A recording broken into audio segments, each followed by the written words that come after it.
So what in the heck is a dream? It's not a topic that I take lightly, and it's not a topic that I'm just delving into.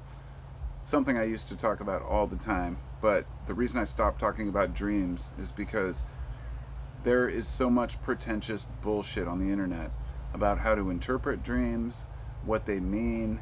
Let's just say if you Google, I dreamed of a horse on a wall in Asia, people would already have an entry somewhere that has to do with horses and walls and uh, Asian dreams, and you name it. There's a whole host of different opinions about what things mean. And let me just to clarify: if you have a dream that you're standing on the edge of a cliff and it's continuously repeating, or that you're in a precarious situation, sure, you may be able to decipher that dream yourself by saying, oh, this is because I'm feeling pressured, or like I'm at the end of my rope, or whatever it may be. There are some very obvious dream translations that we can make and assessments. My dreams are very personal, but let's say I dream every night. I usually remember at least part of my dreams, and it often has to do with going from room to room in a strange building and either trying to get away from something or finding my way out, or I'm in my school bus or another vehicle traveling a strange road. I've had apocalyptic dreams over the years, ones about fires, meteors, tidal waves, you name it. And I know that a lot of these are based on my interest in these topics, the what ifs and what could happen. When it happens as a dream, it can be like you're the observer. It can be very scary, it can be interesting. I don't tend to have nightmares. I just have weird dreams and wake up going, wow, that was strange. But when it becomes a lucid dream, everything changes. All of a sudden, everything becomes sharper, and you are in control of your dream, and you're aware you're dreaming. Just before I sat down to make this video, I grabbed a couple of books that I'd read in the past about dreaming, and I sat down and I said, I had a lucid dream last night. The strangest thing, I haven't had one that I can think of in months, but just thinking about dreams for a few minutes, it brought it back into mind that I was going through this, down this road in this field, and all of a sudden I became lucid. And there are certain lessons you can learn about becoming lucid. This isn't about lucid dreaming, but I'm just going to cover that briefly. Years ago, I read a couple of books. These are cheesy books, but one is called The Power of Creative Dreaming by Pamela Ball. And it's fascinating. It tells you different practices to be able to know that you're dreaming. Anyone who's ever practiced it knows you look at your hands during the day several times, and then in your dream, if you do this by habit, you'll realize your hands look funny in the dream, and you'll know you're dreaming. Because often you're dreaming and don't even realize it. But it was a pretty interesting book, and then I got a hold of this one. The Art of Dreaming by Carlos Castaneda. Now this book is complete nonsense. Not complete nonsense, but let me say when I read it, it was phenomenal. Carlos Castaneda, the author of the teachings of Don Juan. Well, Don Juan was as far as the last time I looked into it years ago in the old internet iceberg, Don Juan, I think it was Don Juan DeMarco, it was not a real person, as far as most people believe. He was a white guy who went down to Mexico and claimed to be taught by this shaman. And in the end, people found out that all of his books were just written by him, and that he most likely used the shaman cover to make it more readable to Westerners, because nobody's going to listen to a white guy who goes out and takes psychedelics. But let's say this book is fascinating. It goes into some details about how dreams are real, it's a real place, that the natives believe that it's a place we actually visit. I don't buy into any of that. Do I think dreams are a real place? No. But also, yes. And I'll explain. Dreams, I'm sitting here making this video. My eyes are picking up what I see in the camera, myself, and the background, and the plants around me, and the house. But none of this is real, in the sense that it's not perceived by other creatures the way that it's perceived by me. I cannot see ultraviolet. I cannot see infrared. I cannot see anything outside of the small spectrum of color that I can see. If I were to see all the spectrums, it would be a jumble, chaos. You wouldn't be able to see anything. Your eyeballs, my eyeballs, the retinas don't even connect. The optic nerve does not even connect to the brain. It connects to the back of the skull, and therefore those signals are translated by the brain. People who have, there's another phenomenal book I have called Hallucinations by Oliver Sacks. Highly recommended. He passed away a few years ago. He was a great researcher on psychedelics, hallucinations, and kind of wanted to dispel the myth that certain things were true. That people were seeing whatever it may be, gnomes or fairies. Maybe they were, maybe they weren't, but he found out certain conditions, certain pressures on the brain would cause people to see certain things. So think of it like a projector. Your brain's being projected what you see, however, you can interfere with that projector. Kind of like one of the old overhead projectors in school where you can draw a picture on there and people will see it. Well, you can add a couple pictures when your brain's not working correctly. This is kind of a letdown for people who want to believe that dreams are real and that what they see is real, but it's also a boost in kind of an aha moment for those who realize that dreams are just as real as reality, in the sense that if they're real to you, they're real to you. So there's a big difference. They say that, well, you know, in dreams, of course, it will disappear when you wake up. Maybe so, but everything here will disappear eventually too. It's just a matter of time. I'm not trying to get into the, you know, metaphysical bullshit here. What I really want to talk about is dreams and what they mean, not as a metaphor for a specific dream, but why we dream at all. There are many stories of many famous inventors and mathematicians who said that I dreamed of it. I dreamed the answer. And there's, of course, well known to sleep on it. Anytime I'm at work and my boss and I are struggling at the end of the day to figure something out, like how do we do this? I just say, well, tell me in the morning, go sleep on it. You know, that's just how it works. The mind is processing things while we sleep. Hi, Lucy. What's up, girl? Lucy wants to say hi. Hello, baby. Come here. The mind processes while we sleep. So the question is, are dreams merely a visual representation of what we need to learn, so we don't have to rely on metaphors, words, and ideas? I guess if you could dream of symbols, you might do that. In fact, Hebrew, fascinating, but most of the alphabet relates the numbers, the alphabet. Some of the letters go within other letters, and even down to the name of God, which was Yod, He, Vav, He, 4 different letters. Yod, then He, then Vav, then He. Again, also translated later into Yahweh. But the symbols for this, one of the symbols fits in the other symbol, and it goes back to these, the alphabet was well thought out. It's because people would see these symbols, whether it be in trances, in dreams, psychedelic states, whatever it may be. I've seen some of these symbols, and I've thought, if that's the only language I had to speak, I would use that. If I was blind, that's probably not an option, because I wouldn't see it. But I guess if you could feel the symbols, you would be able to make them in your mind.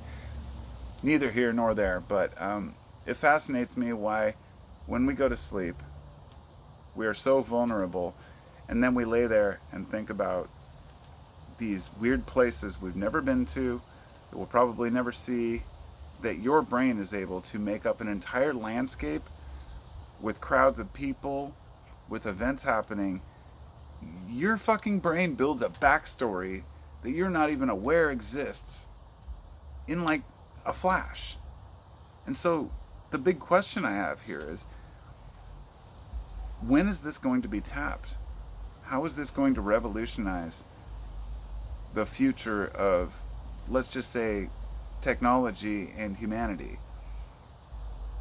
I saw recently a video where they had connected electrodes to a person. I don't recall if it was just their head or their brain, into their skull to their brain, but they were able to see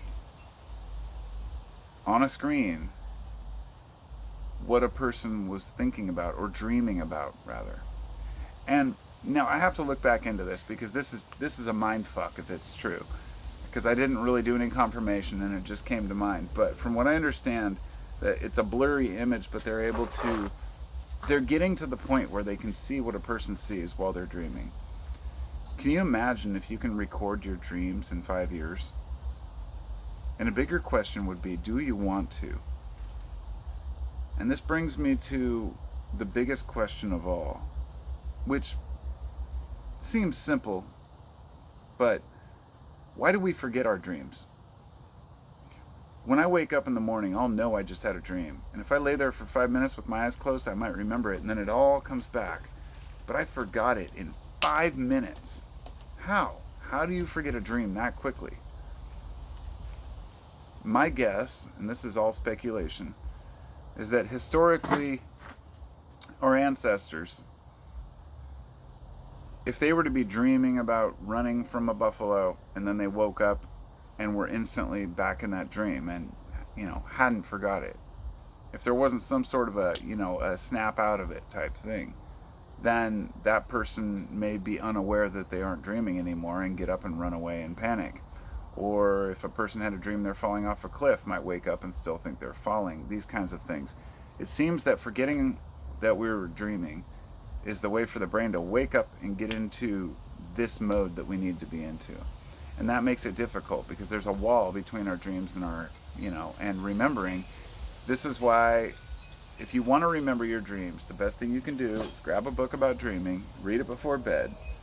And here's the key, and what worked the best for me. When I wanted a lucid dream, I would wake up. Well, my wife used to go to work really early, so I'd have her wake me up at like 5:30 a.m. And then I would get up and I would read one of my dream books for about a half an hour, 45 minutes. And then I would lay back in bed saying, with a mantra, as I'm falling asleep in my head, saying, I will remember my dreams. I will lucid dream. I'm going to remember my dreams, and I will lucid dream. Something to that effect. The mantra puts it in your brain. And as I was going to bed last night, I remember saying, I'm going to remember my dreams. I want a lucid dream. Just briefly. That's probably why I had that lucid dream. I didn't remember it because I wasn't as dedicated. So, if you want to remember your dreams, I don't care if you say you don't dream. That's bullshit. Everyone dreams. It's just a matter of you training your brain to want to remember those dreams. And you might regret doing so if they're scary or not what you want them to be. But if you can control your dreams, it's a pretty amazing experience. And the first time it happened to me is I woke up in a dream, realized I was dreaming, and I was standing there in my friend's living room. There was a coffee table there with some stuff on it, and I said, okay, let's test this out. I want to manifest a bong and weed. And it appeared on the table. I know that sounds so shallow and cheesy, and it was. But from there, it grew. I would, at least once a week, I would train myself to fly. The first time I flew off my roof and kind of coasted down like a piece of paper. And then the next time I flew a little further and a little further and a little further. And as I'm saying this, I was trying, it reminded me that I had a dream, the lucid dream I had last night, I was flying through the air. And I totally forgot that until just now. And that's what I'm saying. You talking about dreams, you remember them. I was flying through the air over this forest, but I was pretty low and I couldn't go very fast. And I remember in the dream thinking, I thought I got good at this.